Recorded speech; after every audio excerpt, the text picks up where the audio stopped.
It had to be 44. It had to be 44. Because? Why would it be 1944? Just curious.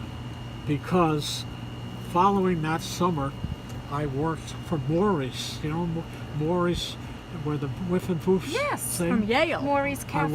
I was busboy in Morey's, and I have a little write-up that I remember that because there was an article in the paper one time about Morey's, and I sat down and wrote my recollections of Morey's. Okay, and that had to be in the winter of 44, 45, because in May of 45, my brother was badly burnt in an accident, and that was the focus of our time from that year.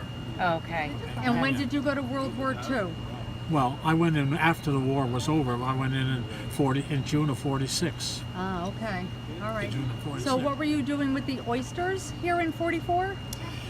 Well, on a Saturday, because there was very little fuel and very little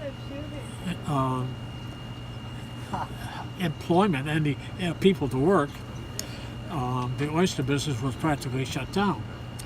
But for whatever reason, my mother knew somebody, and I worked on Saturday that summer, on several Saturdays for that summer, with one other boy in this neighborhood. But who it is, I have no idea. And we would get onto the oyster boat, and we would come out here, and the boat we would drag. You know, they have a big metal drag, and we dump that over, and they would drag along, and then they had what they call a donkey engine. You'd pull on the lever, and that would bring it up under the gun on the side, and then he and I would dump it onto the foot and shovel it out of the way, and then we would come in here, and we would shovel it onto the pier. Yep. And then we would shovel it into a wheelbarrow. And bring them where? And then shovel it into the shed, which was on this side of the. I thought it was this shed over here that the oysters were brought to. There were several companies there were several oyster companies. Okay. Okay. And the one that I'm working for, I can't even remember the name for sure, was down here about where Schooner is in, not Schooner, but the land trust has the building there for the summer program. You know. Okay. Yep. Yep. That's about where it was. Okay. The Amistad?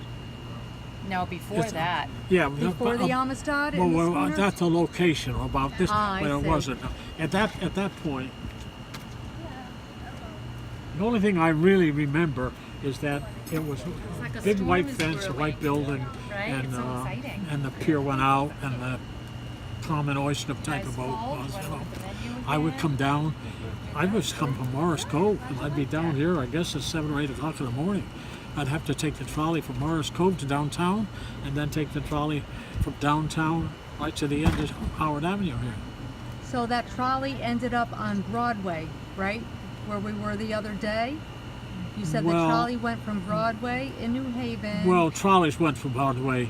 I don't know which trolley went where. Okay. The G trolley, which came from Morris Cove, I think it went out Chapel Street, straight out Chapel Street. And then I would have to, in downtown, I would have to transfer to another trolley to come here.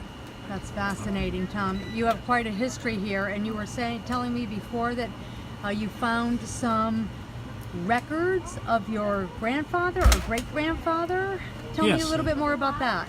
Well, that's I found that in the 1865 city directory, Patrick Ahern was listed at 31 William Street in New Haven. And I further found that Patrick Ahern resided with Thomas Ahern, who was my grandfather, on Worcester Place, I believe is the address. And that confirmed that Patrick Ahern was my great-grandfather. Fascinating. And what year was that? And that was 1865, I believe. Oh my okay? gosh. It's Abe Lincoln. Abe It's Lincoln. in the city directors are all in the library, going all way back, you know. And so consequently, I looked to the city directors for information about my grandfather, Thomas Ahern, also, who was in the store fixture and bar building, who built the bar that was later, it was at Big Sioux Cafe. Thank you so much for sharing your story. Yeah, That's yeah, fascinating. yeah. Well, even further.